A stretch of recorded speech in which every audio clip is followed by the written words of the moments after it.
Wasabi Wallet. Unfairly private.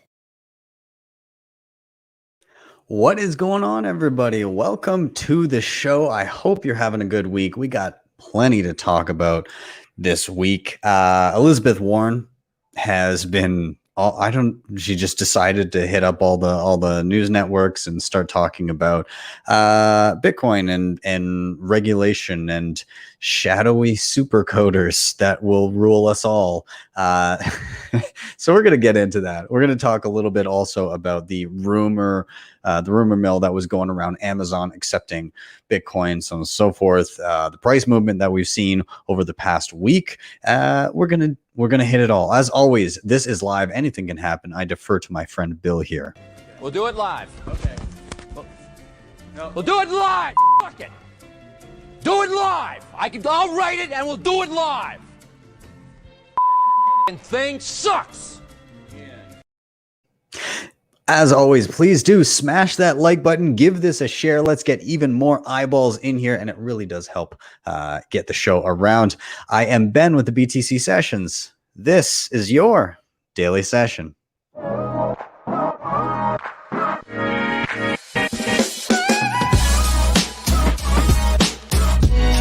Hodl the Bitcoin.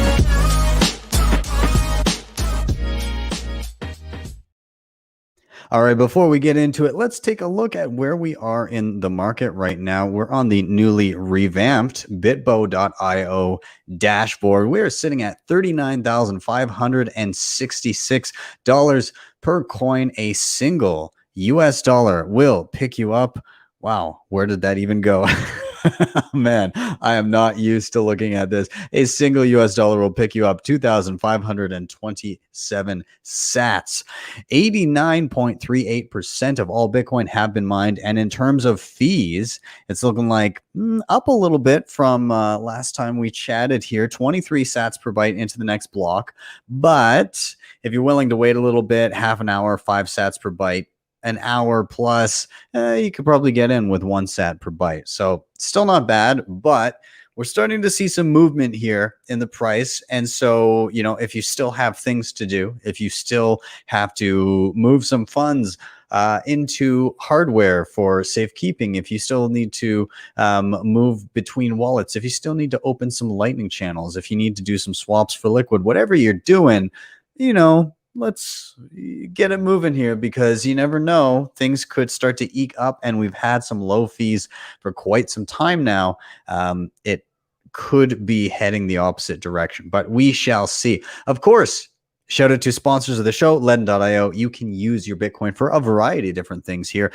If you're in a pinch and you need to get your hands on dollars, but you don't want to sell your Bitcoin, because of course that is a taxable event and nobody wants to have to buy back in at a higher price. Well, their Bitcoin-backed loans could be for you. Super easy. You deposit Bitcoin in, you get dollars into your bank account within 24 hours. And when you pay back those dollars, you get back the same number of sats. Of course, they do have their Bitcoin and USDC savings accounts with interest rates of up to 9.5% annually paid monthly. And they've got their B2X offering, which, if you're mega bullish, effectively doubles your Bitcoin on the spot using the same loan mechanism. You can check them out. Links are below. If you click that link and use it for a loan, they'll give you $25 for free into your savings. Now, if you are stacking sats in Canada, Bitbuy is an excellent place to check out. Super easy interface on the web, and they do have a dedicated app, which is very nice to have, and ease of use is key. And these guys are no joke when it comes to security. They do their yearly proof of reserve audits, and they're pretty on top of things. Also, after your first $250 purchase, you get $20 for free. So check them out. Now, I do live on Bitcoin. Bitrefill really helps me do this because they have just every gift card I could possibly imagine in every country that you can imagine. There's a drop down of all the different countries that you can purchase from. And it's super easy to pay on chain with Bitcoin or via the Lightning Network, which I do regularly. And you do actually earn sats back as you shop. So check them out. Keystone, I did my new review / tutorial of the Keystone, formerly Kobo Vault, the same air gapped goodness. You never plug this thing into anything internet connected. It's all via QR code. It works interoperably with things like Blue Wallet, which I love, Wasabi Wallet, Sparrow, all those good ones. Check it out. It's super awesome. And I love it in my multi-sig. And finally, if you're backing up any important Bitcoin wallet, of course, get it in steel. Pieces of paper may not do you because fire damage, water damage, maybe somebody might accidentally discard it, not knowing what it is. It gives you that peace of mind. So be sure to check out the BillFodl over on privacypros.io, and let's dive in to what the hell has been going on. I'm going to jump back to Bitbo for a second here, because we're looking at the daily here, and we're just pretty much sideways. But on the 7-day, we had kind of a big jump. We were starting to eke up, and actually maybe I'll zoom out a little bit more here, in and around July 20th. So what is today? Today is the 29th. So 9 days ago, we kind of bottomed out. We dropped below 30K. People were freaking out, thinking that, oh, the head and shoulders formation has panned out. Michael Burry was right, and we're going to hell in a handbasket. That obviously did not play out. We bounced off that level, and we've been kind of riding a wave up for the past week. We've basically gone up $10,000. Actually, pretty much exactly $10,000, because we bottomed out around 29,600. We're now 39,600. So yeah, we've basically had a 10K bounce over the past 9 days. And there could be some reasoning behind that. One thing that often plays into the price of Bitcoin is the options expiry, where people have speculated in advance on the future price of Bitcoin. And for the past few months, that option expiry has not been great for the price of Bitcoin, because people have been effectively assuming it would, the incentives worked out that they wanted to push the price lower to cause maximum pain, because people had been long previously. Well, it has kind of flipped, and now it seems like this might be the first bullish options expiry we've had in the past. I guess it'll be the past 3-4 months now. So I'll read a little bit here from Cointelegraph. On Friday, tomorrow, July 30th, a total of 42,850 Bitcoin options contract worth $1.7 billion are set to expire. This might be the first time since May 21st, weekly expiry, that bulls will be able to profit from the $40,000 call buy options. The most recent surge in price may have been prompted by the rumor that Amazon would be accepting crypto payments, and we'll get into that in a minute. But after the e-commerce giant denied these rumors, Bitcoin has held relatively steady. In fact, we've only been above this price by about $1,000. It kind of peaked out around 40,788. It looks like on Bitbo here. So we're not that far below it relatively. I know $1,000 in the days of old seemed like a lot, but nowadays it's next to nothing.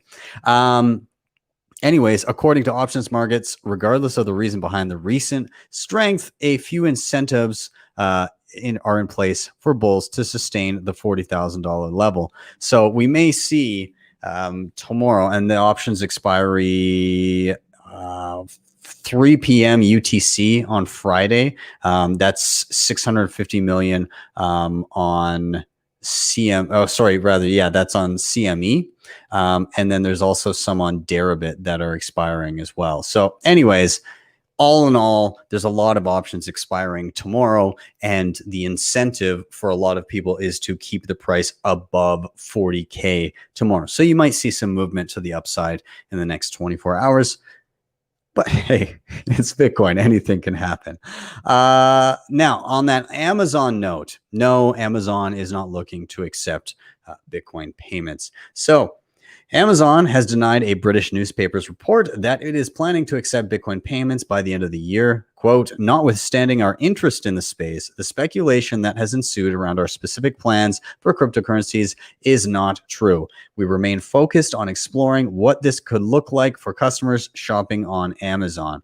Yeah, so some people speculated that this was the impetus for the pump, but as we were just chatting about, we've as they denied those rumors, there was a bit of a dip, but then we continued right back up on our upward trajectory. I think we dipped down to about 36K in that range, 36, 37. And then now we're back up right around 40. So yeah, the Amazon thing may have contributed for some people's reason for buying, which in my opinion is a really fucking stupid reason to buy, because if you go through the thinking of it, Amazon, if they were accepting it just as a payment method, what is actually happening in the background there? Okay, so they're probably partnering with a payment processor. And what happens then? Amazon is probably not going to hold all of the Bitcoin that they accept. So let's say they open it up to it. All of a sudden, people start spending their Bitcoin on Amazon. What's Amazon actually doing? They're putting it through a payment processor and they're dumping it on the market. So that actually kind of gives more downward pressure on the price. So, the whole merchant thing, it's nice to be able to spend it wherever you like. But in terms of price, like I don't think it's a reason to be super bullish just because you can spend Bitcoin in a particular place. But that's not how the market tends to interpret it. So, hey, what the hell do I know? Let's keep going.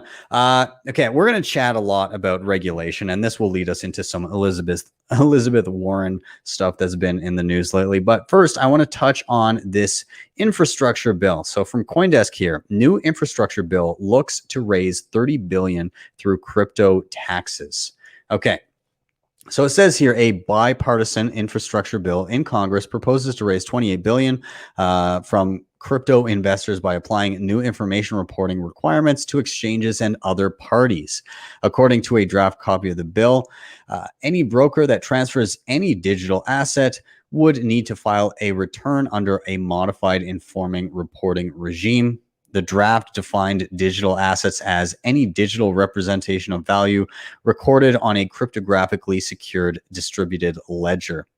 Okay, now there is an interesting little bit here. Kristen Smith, executive director of the Blockchain Association, told CoinDesk the draft language could mean a number of individuals interacting in the space may have to start reporting their transactions. Quote, "We interpret this to mean software wallet developers, hardware wallet manufacturers, multi-sig service providers, liquidity providers, DAO token holders, and potentially even miners." So we'll get into kind of the implications of that in a moment, but here's where this thing kind of falls off the rail. It says the $1 trillion infrastructure bill also includes provisions for funding public transit, passenger rail, investments in bridges, clean drinking water, blah, blah, blah. President Biden says everyone from unions to business leaders to economists left, right, and center believe the public investments in this deal will mean more jobs, higher productivity, and higher growth for our economy over the long term. Experts believe that the majority of the deal's benefits will flow to working families. So here's the thing. $30 billion in terms of the budget, the yearly budget, it's a $3 trillion deficit year to year projected right now. $3 trillion in deficit, and they're scraping 30 billion out here, and they're printing trillions upon trillions of dollars. The issue is not in taxation. The issue is in expenditures. They're spending so much fucking money that we don't have, and everybody in a roundabout way is being taxed by the debasement of the currency that is occurring. If they're going to go that route, why even bother to tax anything? They can literally just, they've shown they can literally just print anything that they need. And so some people are saying, well, this pulls money out of the economy and prevents too much inflation, I suppose. But really, like, that just gets spent back into the economy anyways. It's not like they actually burn the cash. They take it and then they spend it. So it's a wealth transfer mechanism, and the wealth is transferring from everybody to the government to put it wherever they see fit. And I'm not a huge fan of that, because government isn't especially efficient in actually allocating funds in places that make sense, in my opinion. Now there's more. So here's in Israel. There's an Israeli bill that would force crypto investors to report holdings above $61,000. The Ministry of Finance in Israel published a draft law on Tuesday that require investors to report crypto holdings exceeding 200,000 new Israeli shekels, around $61,000, to tax authorities. So literally just having possession of it, you have to report it, which is not the case for any other asset. Just owning it. Yes, if you realize a gain, you have to report and then pay taxes on that. But just the act of holding Bitcoin would need reporting if it's at above $61,000. And I find that to be kind of fucking stupid and biased. But what are they? Obviously, it's going to be biased towards Bitcoin because it's a threat kind of to the established way of doing things, and they want to keep tabs on it as much as possible. And that's what we kind of see with this additional reporting here. Wallet developers, software wallet developers, I don't think that would even be possible to implement on software wallet developers. Like, you look at teams like Samurai Wallet.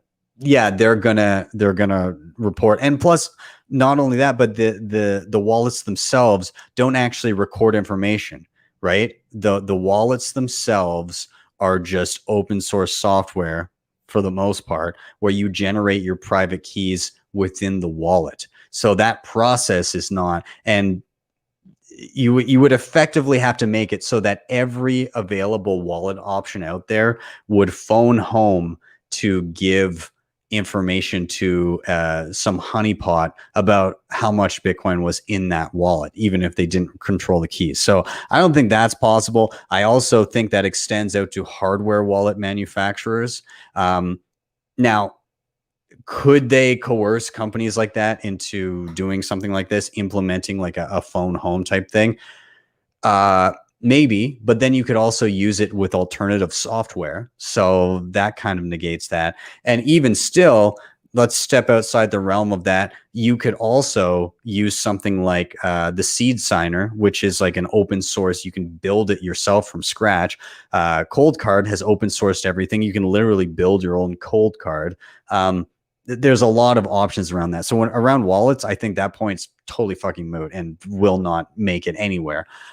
Multi-sig service providers. Now, this is one that could be of some concern if this were to actually make it through, because some people don't like the idea of a database of their savings. And I think that would be most people. I think everybody watching this show would probably be in line with saying, I don't want any sort of a database detailing my exact net worth and that it's in Bitcoin, especially when it comes to something like a multi-sig service provider. So multi-sig service providers, where they hold a key or two of yours, and you have access to all the other keys in a multi-sig setup.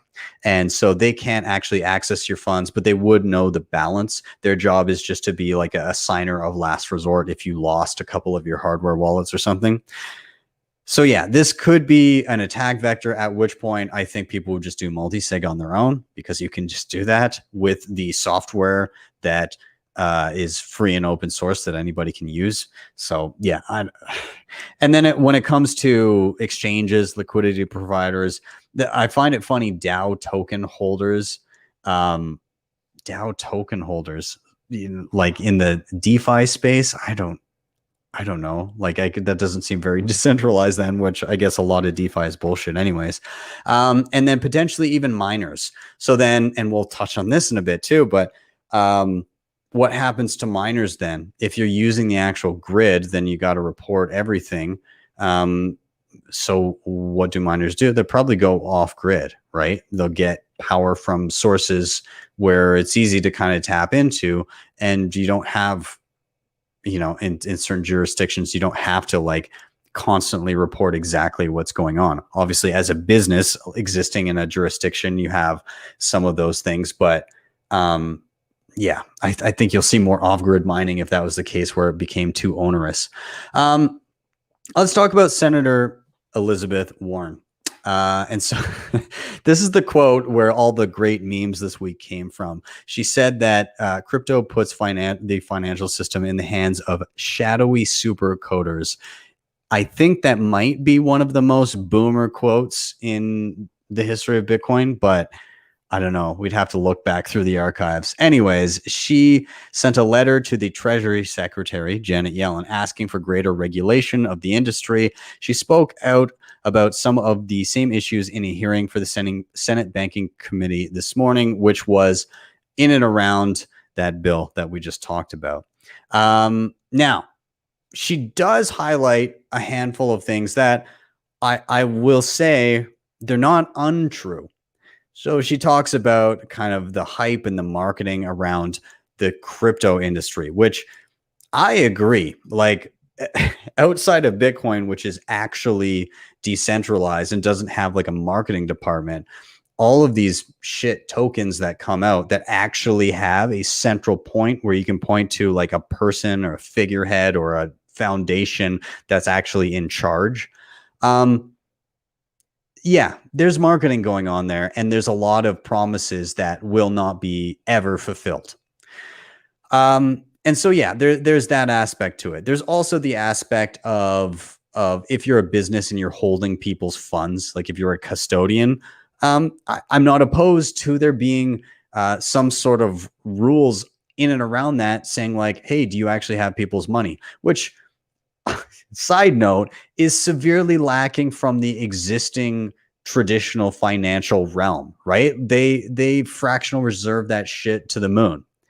So it seems a little bit hypocritical, but what stuck out to me is this quote here. She said, instead of leaving our financial system at the whims of giant banks, crypto puts the system at the whims of some shadowy, faceless group of super coders and miners, which doesn't sound better to me. And I disagree because that sounds way fucking better to me. And the only thing is the descriptive words that she used. Faceless, yes. Shadowy, not at all. Bitcoin is like the most open system that exists. You can literally audit the supply to the second of exactly how much is out there. You can see every transaction on an open ledger. You cannot pervert the rules and siphon wealth away from people. And look, compared to the opaque traditional financial realm that we all exist in right now, it is leaps and bounds better. And I think this is just a case of boomer gonna boomer. She doesn't understand, I guess, the promise. And also, I can't really blame people that when they're looking at it through the veil of, I'm not really interested in this stuff in general, and all I'm seeing is like the crypto industry, because that's 99.9% bullshit. And then there's Bitcoin in the middle of it, and it all just gets lumped together. But they are very different things. There's Bitcoin, and then there's crypto. There's truth, and then there's just marketing bullshit and lies. So I'm so torn here because she's kind of right on a bunch of this stuff, but she's wrong at the core of it because the foundation upon which all of this other crap kind of spawned from is still solid. So it is what it is. Now, there's one thing that I wanted to highlight here, and Warren is super she likes the regulations. She wants to overregulate. And I'm of the opinion that if we were to do away with a lot of these regulations, a lot of people would probably get burned off the bat. But we're so used to being babysat, right? The reason people are incapable of managing their own finances and figuring shit out is because they've been babysat by the state that has said, no, you're not allowed to do this. Yes, you're allowed to do this. And what has that gotten us? Nobody knows how to have a budget. Everybody lives on excessive amounts of debt. Nobody knows how to properly put their money in investments and assets and actually hold on to those. Everybody is a mass consumer. And she still is saying, I think we ought to tax anybody that has the wherewithal to actually hold assets. So I'm just going to play this little clip from CNBC here. Talking about taxpayers, a conversation we've been having for a long time is, of course, the wealth tax. And I imagine, by the way, one of the issues that you are thinking about is taxing cryptocurrency. Do you think there should be a different approach to taxing crypto? That's an interesting question. I think that the way we should be thinking about taxes is I want to see us tax wealth. And however your wealth is tied up, it shouldn't make a difference whether you have real estate or whether you have cash or whether you have a bazillion shares of Amazon. Yes, Jeff Bezos, I'm looking at you.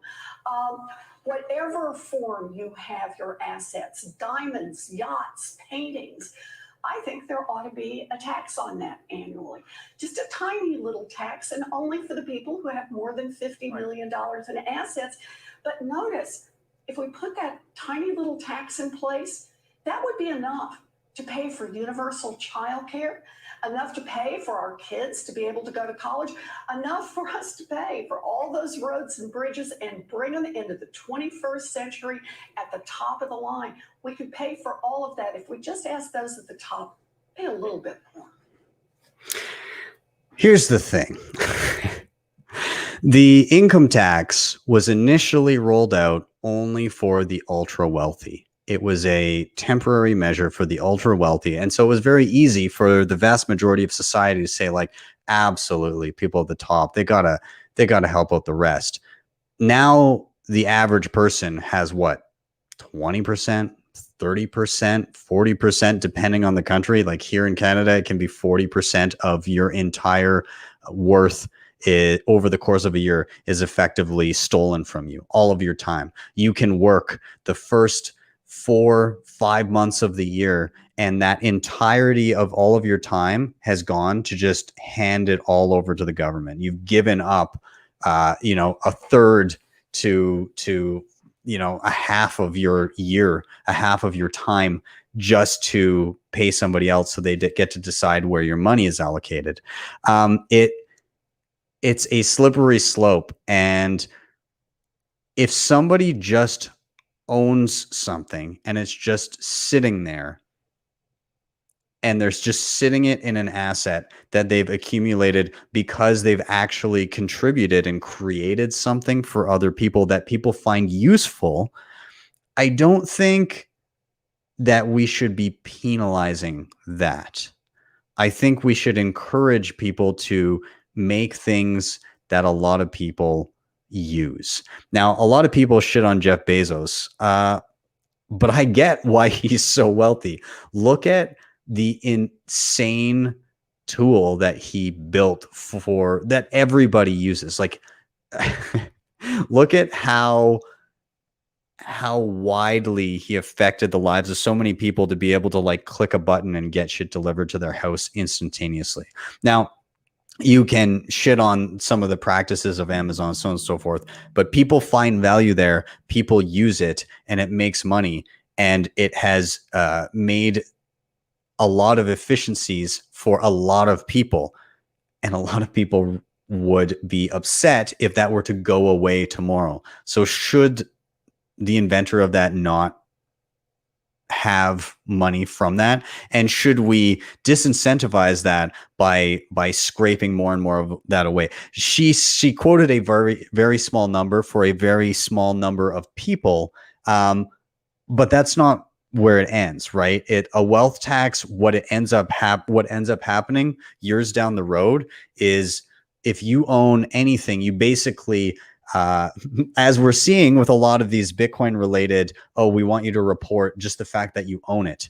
Well, where does that inevitably lead? In my opinion, it leads to there's effectively like a list of every person in the country, and you have a net worth beside it. And then you have a percentage of your net worth, regardless if it's sitting in assets. Maybe you could be sitting in a house and they say, okay, you owe X% of the value of your house, and all of a sudden you don't have the income to cover the tax on the house that you own, and you have to keep downsizing. And so the government keeps on owning more. That's where I see it leading. I don't know. Maybe I'm off base. Anyways, let's keep it going here. Steve Barber also made in terms of the regulation here, brought up this little tidbit. This little this just dropped the other day, but Dell is no longer shipping high-end gaming PCs to California, Colorado, Hawaii, Oregon, Vermont, and Washington due to new regulations on the energy usage of consumer electronics. So these gaming PCs often use a lot of power, and they've deemed that when it comes to a computer, if it uses too much power, you're not allowed to use it. So now they're starting to moralize power use. And so Steve Barber said they ban consumer electronics. They will ban Bitcoin mining on all grids. Imagine being a massive fiat investor in one of these grid mega mines. Hope you are ready to get wrecked. Bitcoin is political and the regulators will side with fiat. Who is set up on the grid to best hide from fiat regulators? Home/garage miners. The black market for home mining will begin this decade. I can't wait. I think he might be right there. I think he might be right. And so why? Why is all this happening? There's a couple clips I just want to highlight here. We're in a market right now, I believe, where liquidity is a substitute for solvency. What do you do if you're the Fed? What do you do when you look at the on-balance sheet liabilities of the U.S. government at $28 trillion and the off-balance sheet liabilities, entitlements, that exceed $120 trillion? What do you do when you're $150 trillion upside down and you service those obligations with a federal budget that's in deficit $3 trillion a year? Just to reiterate those numbers, the U.S. is in debt just shy of $30 trillion, just actual debt. Then you have all of the stuff like Medicaid and different retirement and old age pensions and all that kind of stuff. 120 trillion there. So in aggregate, $150 trillion worth of debt. And the answer to that in the budget is to spend an additional $3 trillion above the money that they're actually getting from taxation. Again, the issue is not taxation. The issue is how much fucking money they're spending. If you're $150 trillion in debt and you opt to continue to spend $3 trillion per year more than you earn, let's put that in perspective. Let's say you're $150,000 in debt.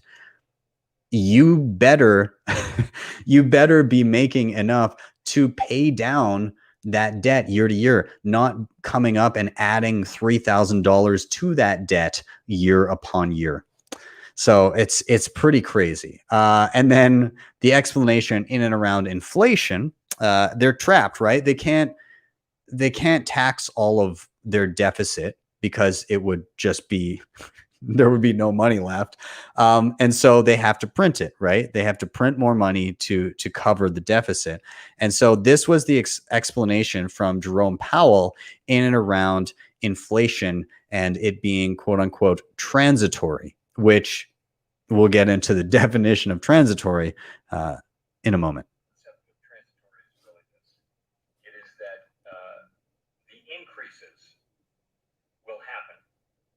Saying they will reverse. That's not what transitory means. It means that the increases in prices will happen. So there will be inflation, but that the process of inflation will stop. So that there won't be further. When we think of inflation, we really think of inflation going up year upon year upon year upon year. That's inflation. When you have inflation for 12 months or whatever it might be, I'm just taking an example and not making an estimate. Then you have a price increase, but you don't have an inflation process. And so part of that just is that it doesn't affect longer term inflation expectations, then it's very likely not to affect the process of inflation going forward. So So I know it's kind of quiet there. I know it's a very quiet clip. It's Joey Tweets with 3 E's as the account it's on. But anyways, it's Jerome Powell. And what he's getting at here is he's saying, we're saying it's going to be transitory inflation. So you may see you may see large increases in prices. You may see large spikes in inflation, but it will be transitory. Now, typically, what transitory would mean in what I believe it would typically mean is that it's transitory in that it happens, but then it goes back to the norm. So an example of this would have been lumber prices spiked because a lot of the sawmills were effectively shut down. And so temporarily the prices were inflated because there was a supply crunch. But then as soon as that supply crunch dissipated, the prices came back down to earth. What he's saying here in his context is that transitory inflation means that the prices could spike way up, and then that's just the new price. But then they won't continue to spike up at the same rate year after year. So that's now what he means by transitory. Is normally we target 2% inflation per year, but it could be far more than that for a short period of time. But then it will go back to 2% per year. So let's say it goes up to like 5, 8, 10%, something like that. It's not that the prices are going to come back down. If your steak goes up in price by 10% and then another 10% the year after, and you're looking at steak prices that are way, way up, that's just the new fucking price. That's just what it is. And then you can add 2% to that per year afterwards. But it's not coming back down ever. The prices are never coming back down unless it's like an actual supply chain issue where it's temporarily more expensive because there's no supply and people are bidding up the price. So I love this. I'm going to bring up this comment right now that I saw here. Permanent transitory move. so great. So I mean, that's why. And how are they going to control that? CBDCs. How do they get people to continue kind of playing the game? Well, it's hard with cash, but if you've got a central bank digital currency in your wallet and it gets funded directly from the central bank, we saw an op-ed in the New York Times about this. It was straight out in the open. They said, basically, we steal your money. If you're not spending it fast enough, then we do deeply negative interest rates. And we see that here, this from the Bank of England themselves. I'll read a little bit here. It says, it's rather impractical to pay or charge interest on cash. However, as central banks, including the Bank of England, are considering a move to central bank issued digital currency, this constraint can potentially be moved more easily in the future. If digitization becomes sufficiently widespread so that cash is used much less, this opens up the possibility of having more deeply negative interest rates in the distant future. Without causing any negative effect on bank profits, since interest rates on all safe assets would become negative, so banks can maintain their net interest margin. Yeah, so basically protect the banks and fuck everybody else is what they're getting at here. So how do you opt out of this? What if this all sucks and you just don't like it? Well, I did do a thread on this. I mentioned this last week. This was in regards to potential EU regulation around it. But basically, there's a whole ton of things you can do to tell them to go fuck themselves. Number one is owning Bitcoin. But if you want to truly be off grid, you can use peer-to-peer exchanges like Bisq. You can run your own node to make sure that all of your privacy is intact. You can, of course, run software wallets on your desktop and connect them to your node. You can use CoinJoin via Wasabi or Samurai. You can set up your own Lightning node for easy payments infrastructure and better privacy. You can dive into Liquid Network and start using confidential transactions there. Anyways, there's a lot of options. I literally have videos on all of them. Go check them out. Let's move on. Let's move on to some more happy stuff. New development in and around the Lightning Network. I love it. So those of you that have used Lightning Network previously, you probably know that by and large, for the most part, it's all about Lightning invoices. So you create an invoice and then somebody else scans that invoice and then sends over the amount. In some cases, you can scan a blank invoice without an amount, and then you can send over, you can set the amount yourself. But it's still very limiting. Those invoices can expire. You can't have a static invoice like a Bitcoin address that anybody can spend to. This, called Bolt 12, a Bolt 12 offer, which is in the process of being implemented. Rusty Russell over at Sea Lightning for Blockstream has implemented this. And effectively what it is rather than setting up a new invoice every time that you're accepting a payment, you can have a static Lightning invoice that is still privacy preserving, that effectively allows you to accept Lightning payments without having to create an invoice and without setting an amount. And it also allows you to put a lot of cool little settings in and around these Bolt 12 invoices or these Bolt 12 QR codes or offers that make Lightning even more interesting. So I just want to pull up, and again, it's not like the prettiest website to look at, but they give some examples. So the simplest thing would just be no amount specified. It's basically like a static QR code. People can scan it and then put in an amount and then send to it easy, just like a regular Bitcoin address. That's super awesome. That could be like a tip jar. Now, you could add certain things to it. You can use a fixed amount, which would be like a minimum. Let's say you have like a tip jar and you say, I don't want like fractions of a penny for tips. Maybe you want like a minimum of like $5 or whatever it is. You can set that and people can then scan it and it'll say you can send $5 here, or you can adjust the invoice upwards if you choose to send more. And you can do it so that you can do multiple invoices with a single QR code. Again, it remains static. You can offer, or rather ask for, a certain amount of sats every minute. You can ask for a certain amount of sats every minute, but only a limited number of times. So you can set all these interesting conditions in and around this static QR code that just remains and doesn't need to be changed. Super, super cool. And yeah, lots of cool innovation in and around Lightning.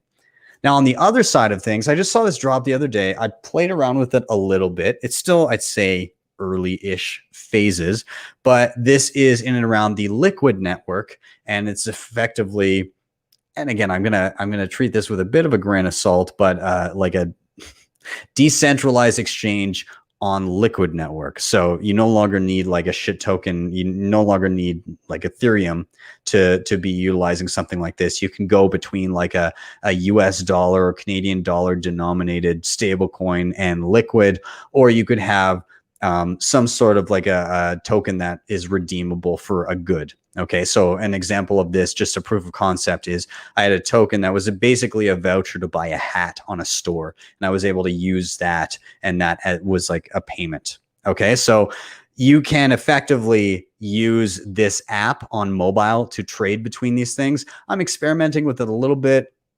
Could be interesting. I don't know. We shall see. I want to give a shout out to my good friend Adam O'Brien over at Bitcoin Well. Him and Dave Bradley have put in a lot of work, and as of tomorrow, they will become the first publicly traded Bitcoin ATM company in the world. So kudos to them. Adam, you are awesome. You helped me out a lot early on in my journey in Bitcoin. You let me run errands and help you with your ATM business and get paid in sats. And you helped me stack a lot in the early days. So thank you very much. You're a good friend. And Dave too, you've helped me learn a lot. And again, if not for you, I wouldn't have had the great experience of working with Bull Bitcoin as well. So to both of you guys, congrats. This is huge. And I wish you all the success in the world. Now, guys, I want to kind of round out here by giving you a few things to maybe check out in the coming days, over the weekend, whatever. There's an excellent article by Lynn Alden called The Ultimate Guide to Inflation. It is fantastic. It has also been turned into audio on Bitcoin Audible by Guy Swan. That's how I checked it out. But go back through the article afterwards. There's a lot of great charts here Oof, that M2 money supply is terrifying to look at. Jesus Christ. Anyways, excellent article. Go check it out. And another great one, which of course, Guy Swan immediately got on his podcast for Bitcoin Audible. This one from Alex Gladstein. He's been knocking it out of the park with his articles lately. But this one is called Can Freedom Be Palestine's Currency of Freedom? Can Bitcoin be Palestine's currency of freedom? And he goes, he talks a lot about the economic situation in and around the West Bank, and talks about just some of the fishy and I don't know. He talks about a lot of the currency controls and issues economically between Israel and Palestine, and how difficult it can be to navigate, and a lot of the state level, like oppressive stuff that just happens in and around there overall. Like we saw it earlier with that Israel, hey, like, yo, you're going to have to report if you have over $61,000 worth of any digital currency. So it's an excellent read or listen, depending on how you take it in. Either way, check that one out. Highly recommend. Now, if you're looking for some other stuff to check out over the weekend, I did just do a Casa multi-sig 3 of 5 setup. I haven't done a video on Casa before. So I walked through their platinum version. Now they do 2 of 3 multi-sig, which is way cheaper. This is like the more expensive version. If you're sitting on like hundreds of thousands of dollars, then maybe this is the setup for you. Anyways, I walked through the whole thing and yeah, it's pretty badass. So be sure to check that out. And tomorrow, by the way, why are we bullish? We got a pretty solid lineup. We've got Natalie Brunel. We've got Aaron Siegel, who's written some really good articles for Bitcoin Magazine lately. We've got Lauren Siekman. I'm not sure how to say the last time. I probably butchered that. And we've got Dan Held. So swing by, check out Why Are We Bullish tomorrow to round out the week. And guys, as of next week, I'll have one more tutorial on Monday, and then it might be a little bit spotty as I figure out exactly how I'm doing it, but I'm going to Greece. I'm going to Greece, and I'm going to be living there for like the next 5 weeks with the family. We're going to be doing some traveling. I'm still doing shows on location. I'm just working out exactly what my mobile workstation is going to look like. So come join me. Come join me as I'm on the road. I will be doing regular shows still. I'll still be doing tutorials. And I will make it work. The timing might be a little bit different because I think I'm like 9 hours ahead or something like that. So we'll see. Either way, guys, thank you so much for joining the show. As always, please do hit like, subscribe, share, all those things. I can't stress enough. They really do help. So please give this a share. If you want to help out the show in another way, hit up the sponsors I mentioned down below. LEDN, Bitbuy, Bitrefill, Keystone, and BillFodl over at Privacy Pros. And if you really liked what you saw, you can always drop me a Bitcoin tip at my Strike page. That is strike.me/BTC sessions. When you head there, you type in any amount you like, you hit the tip button, and you will be greeted with a Lightning invoice, or if you click to the right, a regular Bitcoin QR code. And super easy. Anyways, guys, thank you so much. Have a wonderful day or evening wherever you may be, and I will see you next time for your daily session.